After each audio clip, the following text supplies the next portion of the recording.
Hello friends, welcome to our YouTube channel Smartly Learn and Grow. Hello friends, last video में हमने किया था reaction of metal with water. ठीक है, और अलग अलग मेटल्स की अलग अलग फॉर्म ऑफ वाटर के साथ क्या रिएक्शन रहती है ये हम देख चुके हैं लास्ट वीडियो में।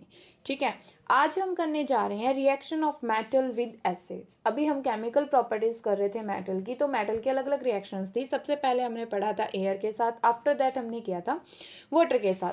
अब हम पढ़ेंगे reaction of metals with acid, कि एसिड्स के साथ मेटल की रिएक्शन कैसे होती है और हमें क्या मिलता है। ठीक है, कोई भी मेटल, ठीक है, जब भी क्या करेगा डाइल्यूट एसिड के साथ रिएक्ट करेगा तो हमें क्या मिलेगा, सॉल्ट प्लस हाइड्रोजन गैस। ठीक है, ये हमें जब भी कोई भी मेटल किसी भी एसिड के साथ रिएक्ट करेगा तो मुझे क्या मिलेगा, सॉल्ट प्लस हाइड्रोजन।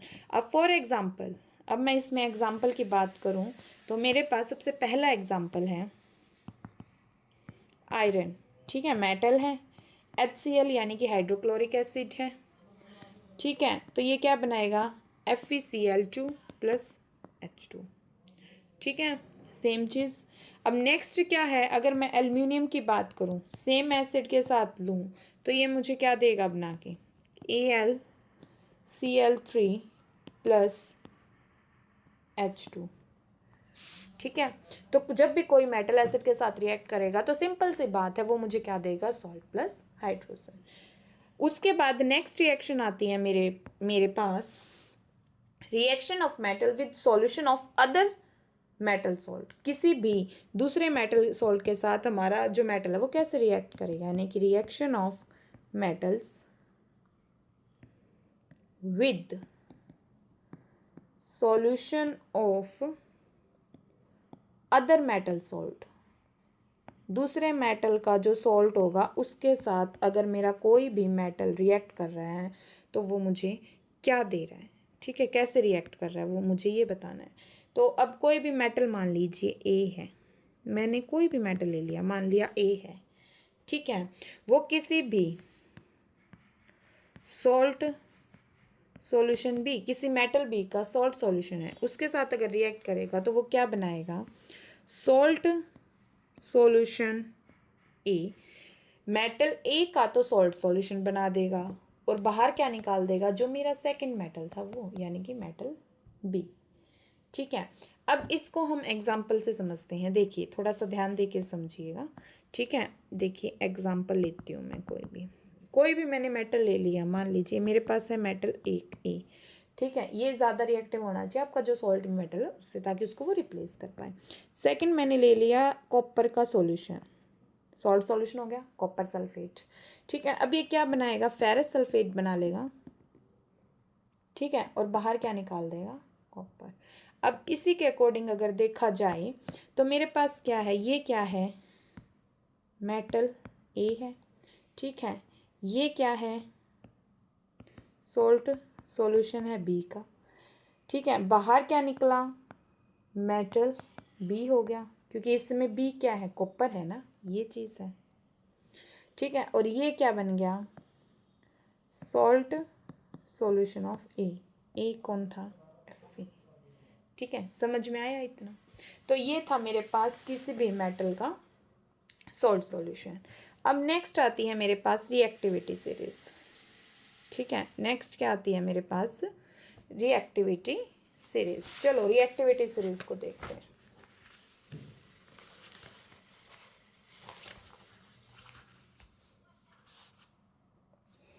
नेक्स्ट है मेरे पास टॉपिक रिएक्टिविटी सीरीज, कि जो आपके मेटल है उनकी एक सीरीज होती है जिनको हम बोलते हैं रिएक्टिविटी सीरीज। ठीक है, अब इसमें क्या होता है चलिए देखते हैं। This is the list of, sorry, it is the list of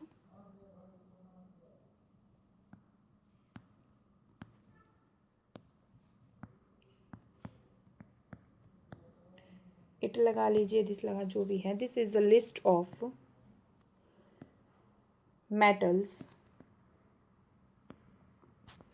arranged in the descending order या डिक्रीजिंग ऑर्डर भी बोल सकते हो आप, ठीक है। Arrange in the decreasing order of reactivity, यानी कि ये रिएक्टिविटी के डिक्रीजिंग ऑर्डर में क्या कर रहे हैं, लिस्ट बनाई गई है, अरेंज किए गए हैं। अब देखो कैसे। सबसे पहले यहाँ पे मैं सीरीज लिख रही हूँ, ठीक है, तो उसको देख लेना आप।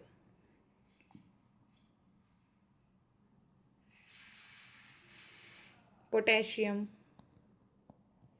Sodium, calcium, magnesium, aluminium, zinc, ठीक है, iron, lead, hydrogen, copper, mercury, gold, silver, ठीक है। ये है आपके पास रिएक्टिविटी सीरीज। अब इसमें क्या है, देखो ध्यान से, जो ऊपर वाले मेटल हैं, ठीक है, यानी कि इसको किस वे में रखा गया है, डिक्रीजिंग में। जैसे जैसे आप नीचे जा रहे हो वैसे वैसे आपकी जो है रिएक्टिविटी डिक्रीज कर रही है। तो मैं इसको बोल सकती हूँ, यहाँ लिख रही हूँ, reactivity decreases from top to bottom. जब आप टॉप से बॉटम की तरफ जा रहे हैं तो रिएक्टिविटी क्या कर रही है आपकी, डिक्रीज कर रही है, ठीक है। अब इसमें है क्या, जो आपके ये हैं, ये होते हैं मोस्ट रिएक्टिव। मोस्ट रिएक्टिव मतलब रिएक्टिव जो है इनकी हाई होती है,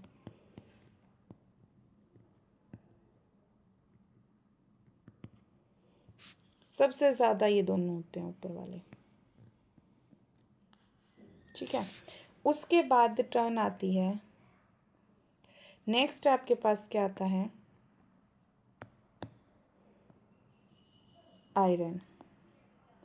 ये आपका मॉडरेट होता है, यानी कि ये बीच का होता है, ठीक है। नेक्स्ट फिर आप दोबारा से आ जाइए नीचे, ठीक है। ये आपके इससे यानी कि लेस रिएक्टिव होते हैं, और ये दोनों आपके लिस्ट रिएक्टिव होते हैं, बहुत कम रिएक्टिव। ये आपके मोस्ट रिएक्टिव होते हैं, ठीक है। अब इतनी आपको ये रिएक्टिविटी समझ में आ गई सीरीज। यानी कि जो ऊपर आयरन से जो ऊपर हैं वो सारे हाईली रिएक्टिव, यानी कि रिएक्टिविटी सबसे ज़्यादा मोस्ट रिएक्टिव कौन से होते हैं, पोटेशियम और सोडियम, ठीक है। उसके बाद आयरन जो होता है वो आपका मॉडरेट यानी कि बीच का होता है। उससे नीचे वाले जो होते हैं वो लेस रिएक्टिव होते हैं, लेकिन सबसे जो दो हैं आपके सिल्वर और गोल्ड, वो दोनों क्या होते हैं आपके बहुत ही लिस्ट रिएक्टिव होते हैं। और रिएक्टिविटी सीरीज क्या है आपकी, टॉप से बॉटम जो है वो डिक्रीज करती है, ठीक है। हो गया इतना, यानी कि ये था आपका रिएक्टिविटी सीरीज। इस सीरीज को याद कर लेना। नेक्स्ट आपके पास आता है अब रिएक्शन ऑफ मेटल किसी भी नॉन मेटल के साथ, ठीक है। नेक्स्ट टॉपिक क्या है आपका, reaction of metal with non metals. Reaction of metals with non metals. अब नॉन मेटल्स के साथ मेटल्स की रिएक्शन कैसे होती है देखिए। इसमें आपको कुछ पॉइंट्स ध्यान रखने हैं, भाई कौन सा कैसे रिएक्ट करता है, एंड दैट्स ऑल। इसके अलावा इसके अंदर और कुछ भी नहीं है, ठीक है। फर्स्ट क्या है आपके पास कि reactivity of elements is the tendency to attain a completely filled valence shells, ठीक है। जो आपका वैलेंस सेल यानी कि लास्ट सेल जो होता है, इसमें करते क्या है, आपके जो रिएक्टिविटी एलिमेंट्स होते हैं उनकी टेंडेंसी होती है कि आप किसी भी वैलेंस सेल का जो लास्ट है उसको आप कंप्लीटली फिल करें, ठीक है। यानी कि reactivity of elements is the tendency to attain a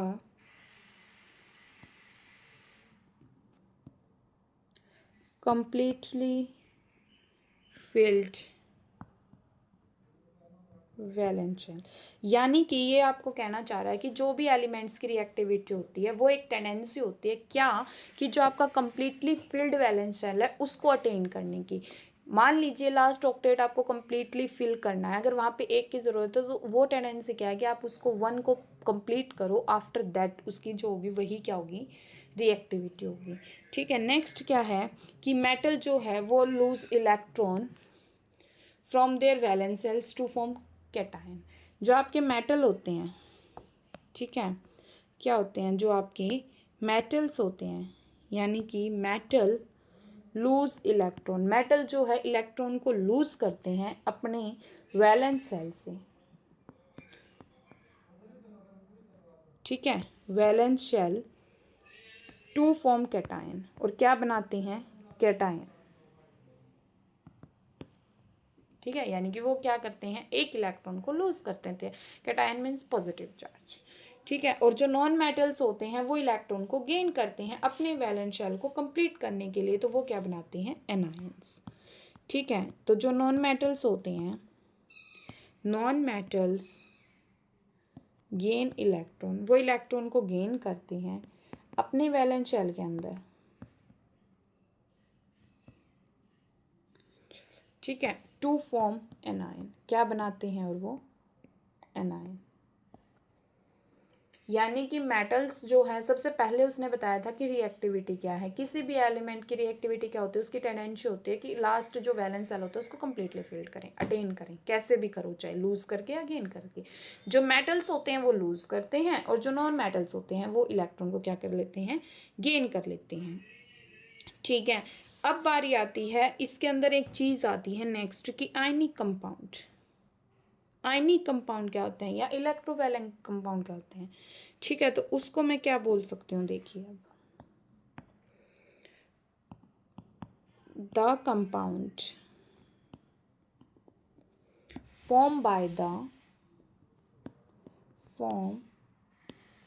the transfer of electron from metal to non-metal